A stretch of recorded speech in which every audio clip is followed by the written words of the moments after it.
Акжар айлы, кышы өтө суук эмес, анткени кар турбайт.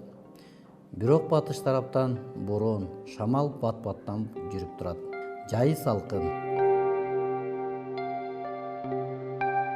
Мен ушул айылда эле туулуп өстүм. Ушул айылда эле жашап келем. Тоолуу аймактардын катарын толуктагандыктан биздин айылдын элдери дыйканчылык жана мал чарбачылык менен алектенишет. Мен да ошол элдердин катарында бир аз мал карбайм.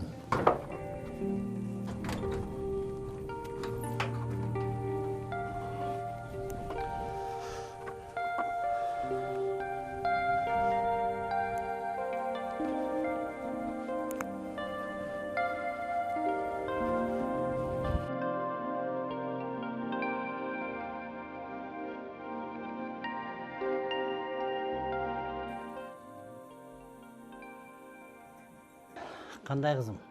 Жакшы турдуңбу? Иштериң болгон жокпу? Жок. Сабакка кандай даярдандың? Жакшыбы? Окууларың жакшы болуп атабы? Кызым, кел. Чай ичели. Ой, малдарды жайлагыча ушул болуп кетти. Малдардын чөбүн салып, бугун чыгарып эме кылгыча. Азырмы? Саак болуп калды. Кой, эртелейлү. Жумуштан кечип калабыз.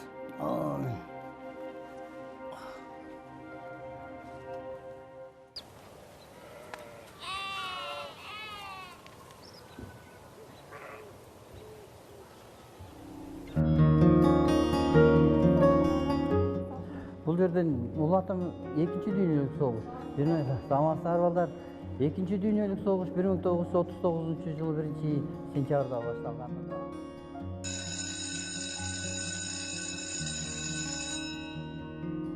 Бизден Кыргызстандан канча алыстыкта экени? Мына Кыргызстан Орто Азияда жайгашкандыгы турат.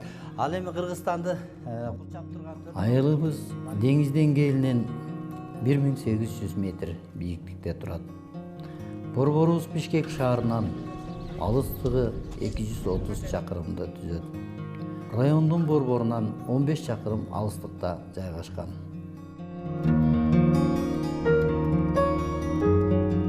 Учурда айылыбызда иштеп жаткан соц имараттардан мектеп, клуб, бала бакча, спорт комплекси, почта түйүндөрү иштейт.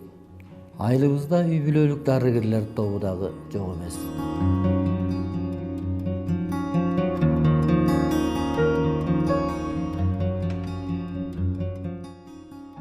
Айылыбызда 2018-жылы жылдагыга караганда көп өнүгүүлөр болду. Айта кетсек, спорт комплекси, жолдорго түнкү жарыктар, жана айылыбызга гүл бакча ачылды.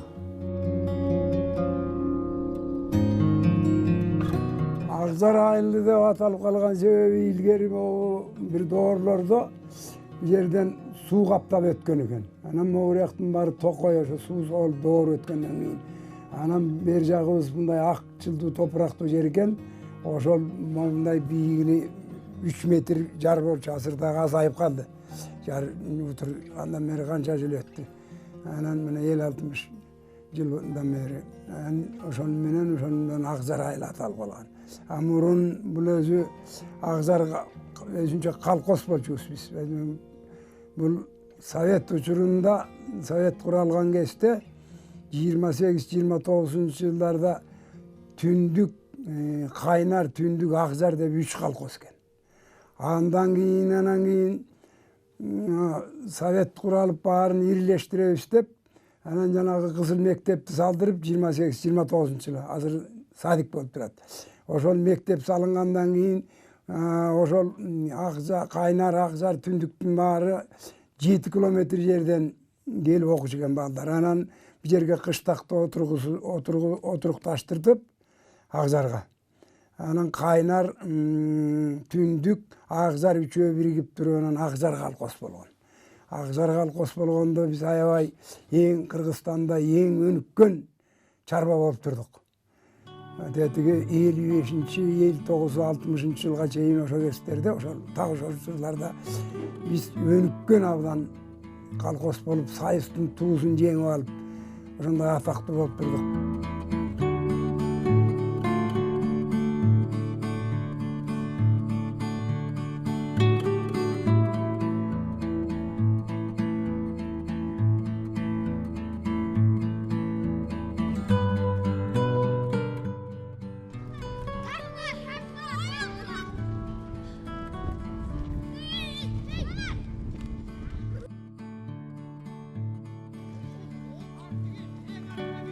президенттик фонддон 5 миллион акча берилген бизге.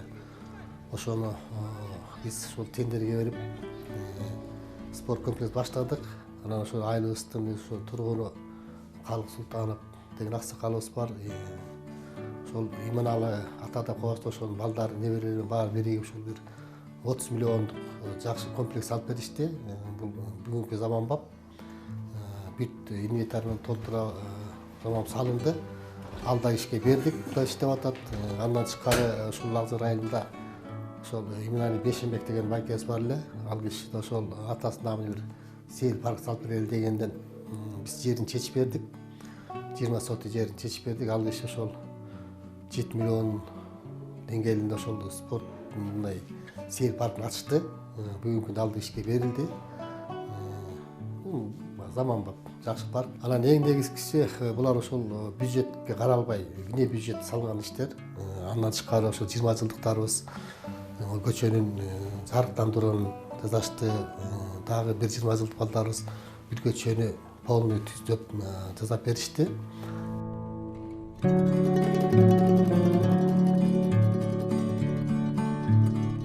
Бул спорт комплекс негизи күрөш анан бокс боюнча түзүлгөн.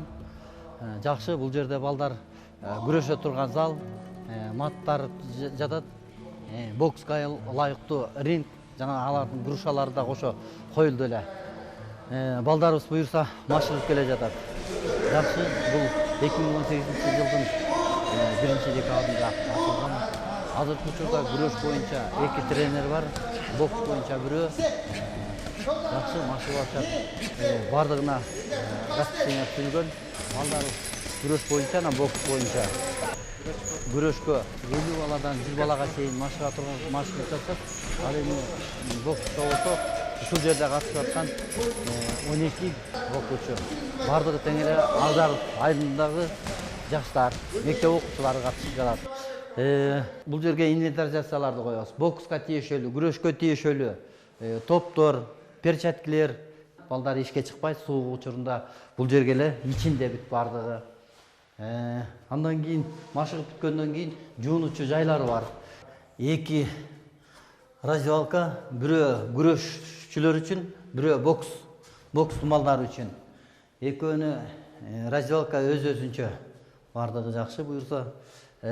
Душка атайын кабина, 4 кабина иштейт. Душтун 4 тең. Ысык, муздак суусу тең, бардыгы камсыз болунган. 2018-2019 жыл айыл аймагын өнүктүрүү жылына карата аябай жакшы эле салынган. Балдарыбыз көчөдө жүрө бербей, тамеки, ичимдик ичүүдөн алыс болуп, азыркы учурда ошо бул спорт залда машыгып жатышкан учурлары. Машыккандан тышкары бул жерде качкага өзлөрүнүн денесин чыңдоо үчүн бул жерде качка бар. Ошо качкага келип дагы машыгышат. Жеке эле мектеп окуучулары эмес, айыл жаштары да келет. Айыл жаштары келип, мынакей азыркы учурда көчөдө жөн эле жүрө бербейт. Убактысын көпчүлүк учурларда ушул спорт залда өткөрүп атышат. Айыл үчүн эң жакшы болду деп ойлоп атабыз.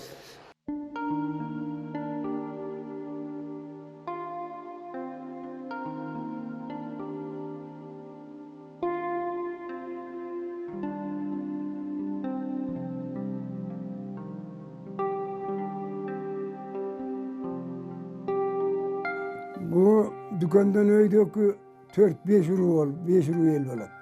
Koңур, Baytıgöl, Güzabay, Bıçman bolup düköndön öydöküsü 4 uruk el. Bıçman bolup. Al emi düköndön ıldıykыбыз Janbolot, Dölet, Avışka, Emil, Tokoç, Baygüç bolup biz 6 uruğuz. 6 uruk. Oşo tiyagın 4-11 urukka bölünüyoruz. Biroq 11 urukka bölüngen menen bir atan mallarında ele, bir bile de öyleyiz, bu Akzar eyleyiz. Bunun bari teң ele asıktı mallar. Азыркы мезгилде эң көйгөйлүү маселе суу алып кеткен жерибиз бар эле. Ал суу барып айылдын көрүстөнүнө барып урунуп, жээгинен урап, ошо көрүстөндөргө коркунуч туудуруп атат. Ушул дамбаны куруп алсак деген максатта азыр МЧС аркылуу габионный сеткаларды алып келип буюрса ушул ишти аткаралы деп турабыз. Анан бала бакчабыз ушу эски имаратта турушат. 50-жылдары салынган. Арис программасы менен утуп алдык эле, бирок бир себептер менен өтпөй калды. Анан кийин ушул бала бакчабыз бар. Анан жайыт маселебиз бар. Ушу жайытта дагы малыбыз көбөйүп, ушу Сөңкөлдө өзүбүздүн жайытыбыз бар эле буга чейин. Биздин эл малчыларыбыз баягы кыйынчылык мезгили болуп барбай калган себептен ушу Жумгал районунан алынган, ижарага алынган 2024-жылга чейин деп жүрөт. Анан кийин ошого Жумгалдык чабандар барып отурукташып калып, быйыл ушу чабандарды ошол жака көчүрдүк эле. Алар биз отуруп жүргөн ата-бабабыздын жерибиз деп кичине талаш тартыш жаралып, бирок ушу эки райондун ортосунда деңгээли менен чечели деген үмүттөр болуп атат.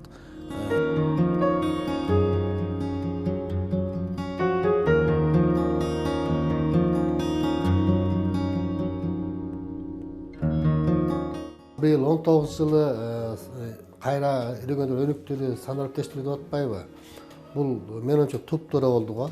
Себеп дегенде азыр баардык нерсе бүт электронный вариантта болуш керек болуп атат да. Бүгүнкү күндө жанагы стандарттын эң негизгиси азыр билингви деген программа бар экен. Биз ошого киргизели деп атабыз. Азыр ар бир абонент менен жерин такташып, кишинин санын алып чыгып атабыз. Себеп дегенде ошол программа киргенде бүт электронный вариант болуш керек да. Мисалы, кардачы абонент келгенде басканда чыгып туруш керек да. Канча акча төлөдү, качан төлөдү, канча карыз аласасы бар дегенчи. Бул система жоголуп кеткен да. Азыр ушунун баарын быйыл киргизип алсак, баягы прозрачный болот да. Биз эсептеп көрдүк, азыр ошол бюджет где-то бир 2,5-3 миллионго чыкканы турат да, Кудай буйрса. Ал эми фонд зарплата 708 миң. Ошондо биз азыр 2 миллионду чогултуп алсак, ошондо ар жакта 1 миллион үч кала деген. Ал толук кандуу баарына жетет да. Ремонтуна да жетет, кредитине жеткен турат. Биз ошол бүт ушуну компьютерге киргизип, электронный вариант кылыш керекпиз да.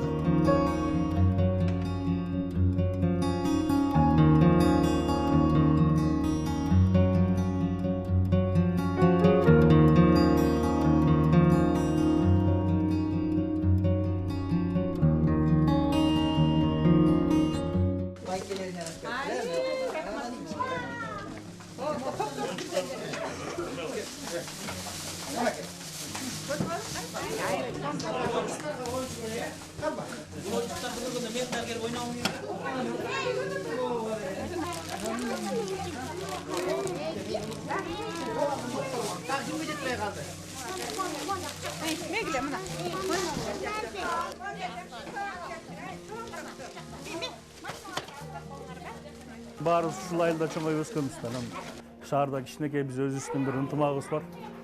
Анан отуруп сүйлөшүп отуруп бир идея келди да. Анан ушул айылга бир кичине колдон келген жардам берсек деп, баарыбыз эле бюджетте иштейбиз, баарыбыз эле. Ишкер эмеспиз. Бирок бюджетте иштеп атып эле кичине бир айылга колдон келген жардамды кылалы деп анан ушу бакчага кайрылдык. Бакчада келечегибиз да балдар. Ушу балдар акыл эстүү болуп чоңойсо, кийин келечекте бир биздин өлкөнүн жакшы граждандары болсо деген тилек менен эле оюнчук, кийин келечекте бир китептер менен камсыз кылып, шельство алсакпы деген ой менен келдик. Биринчисин баштадык эми самал кылып. Анан дагы уланат го деген ойдобуз. Ушул айылда чоңоюп өскөн 13 үй бүлө чоңойдук, киши адам. Өзүбүз эле акча чогултуп эле анан кийин бияктан сурадык, эмне керек, необходимый, аябай керектүү нерсе кайсы десек, ушу оюнчуктар ушулар жетишпей атат деди. Анан ушундан ала келдик, оюнчуктардан. Анан кийинкисинде дагы сураштырып туруп, окуу куралдары керек болуш керек, ошону караштырып атабыз. Бул иштин самалыгы эле, башталышы эле. Анан негизи кеңештик да, ушу бир жылда 2 жолу, жана 1-июнда балдардын коргоо күнү болот экен, ошол маалга алдын ала бияк менен баягы акылдашып алып туруп, эмне керектүү нерсе, ошону алып келип берели, колдон келишинче. Анан күзүндө ата энелер кайра балдарды бакчага берип, тоодон, жайлоодон келишет, тияк-бияктан келишет. Ошо маалда дагы эмне жетишпей атат, ошону сураштырып алып келели деп, ушу жайкы анан күзгүгө деп салтка айландыралы деп атабыз буюрса келечекте. Электричество боюнча балдар уюштурушкан, ар бир жылдык өзүнчө бөлүшүп алып туруп, анан кийин акча чогултуп төлөп беришет. Айылдын бюджетине киргизбейли, өзүбүз төлөп атабыз, анан кийин бара-бара бюджетке кирет болуш керек, бирок өзүбүз төлөп турабыз. Орнотконбуз. анан баягы сүйлөшүп алып төлөйт да балдар. Анан жылдан жылга кийинки жылга ой берет, улам баягы карып бараткан жылдар кала берет, ушинтип улаштырганга деп ынтымак түшкөн да. Ушул айылдын жакшы ынтымагы ошол экен. Ушу биз эки жакта жүрсө да ошол балдар эстеп айылды бул колдон келген жардам берип атышат.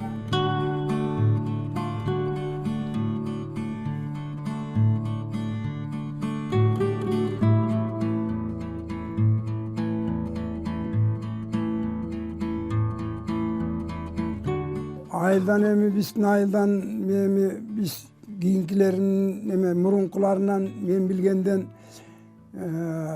Миңбай Аймамбетов деген илимдин доктору, профессор болгон, бул кишини да көрсөтүп кетти. Шейшикеев Болоткан деген будагы доктор, профессоруна алып болуш керек. Бул киши будагы ушул биздин Акзардын инсаны. Анан жанагы 81-чи туңгуш Кыргыздын туңгуш аккордеончусу Сексенбай Аймамбетов деген болгон. Будагы ушул Акзардын кулуну. Жана Миңбай Аймамбетовдун бир тууган иниси, агасы. Жанагы 39-жылкы декадага азыркы архивде бардыр.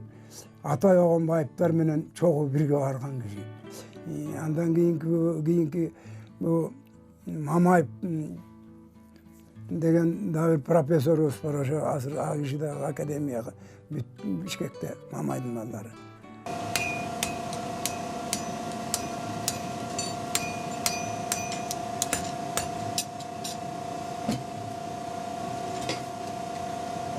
Буга чейин атам иштечи. Менин жакта иштегениме 3 жыл болуп калды да. Окууну бүтүп, армиядан келип, ошондон бери эле ушу кесип менен эметип калдым да, байланып. Мурун чоң атамызда экен, баягы ата кесипти окуп, бул чоң атабыздан калган бизге аманат деп деле койсом болот да. Ушу менен эле күнүмдүк жумуш, ушу менен үй бүлө багып дегендей.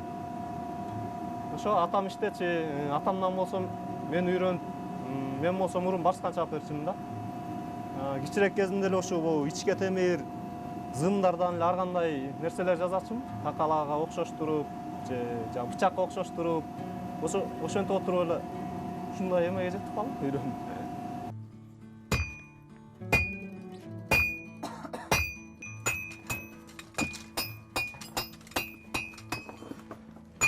Муну болжол менен менде эле сантиметрлеп же болбосо мындай ченеп деле үйрөнгөн жокмун да. Мурун болсо атам иштечи, аны баскан чаап берип, жанынан ушугаса көрүп, көз болжол менен да баарычы. Баарын көз болжол менен эле карап.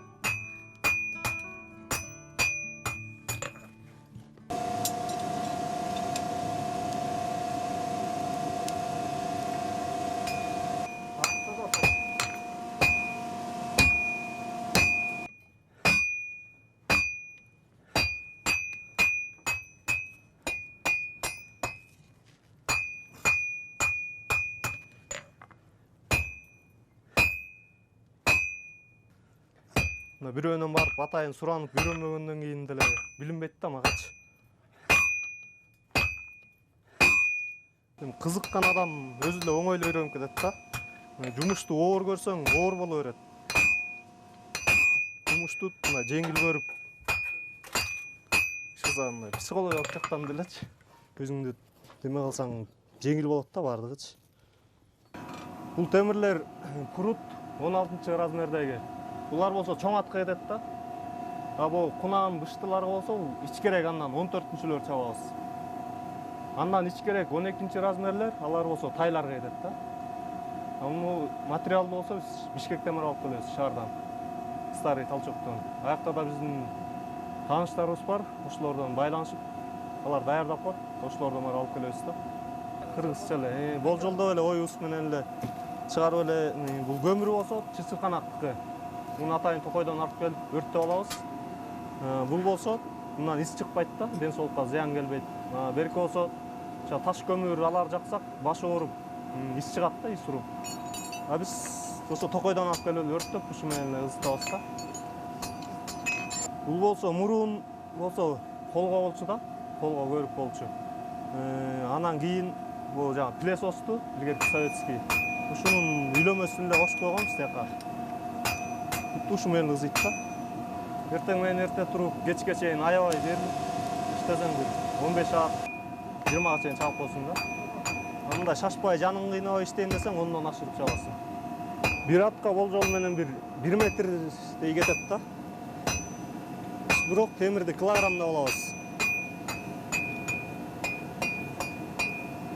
Сантиметрлегенде бул бир үстүгүнө болсо 20-21 сантиметр болуп калат да бир үстүгү. Демал заказга жараша казык чабабыз, кычкач, кышкызат. Заказ берсе жаза беребиз да, болгон эле.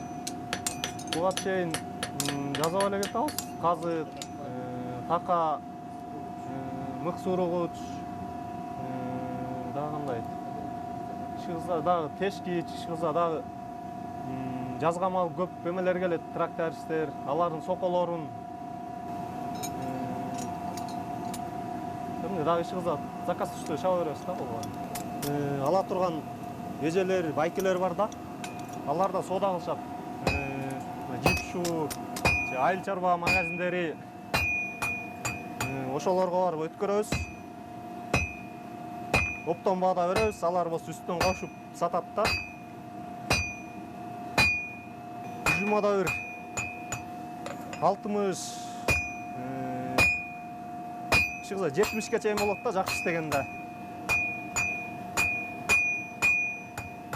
Bir аттын бул такасы 300 сом да.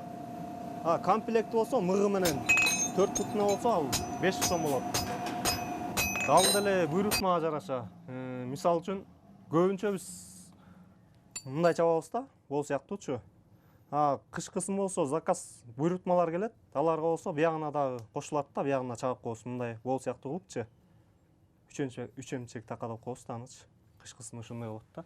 Көбүнчө жаңы кар жаткан жерлерге келип алып кетишет алардычы. Дагы гүлүктөргө, жоргого деп да келет. Аларга болсо бул маңдайы, биягы жок болот да. Общий эле жалпак кылып жорголорго чаап беребиз. Гүлүктөргө болсо ичке аябай жеңилирээк болот да аларга. Чоң бирок ичке болот. Аларга болсо, аларга деле ошондой, бирок башкача болот биягычы, мындай ийилет да.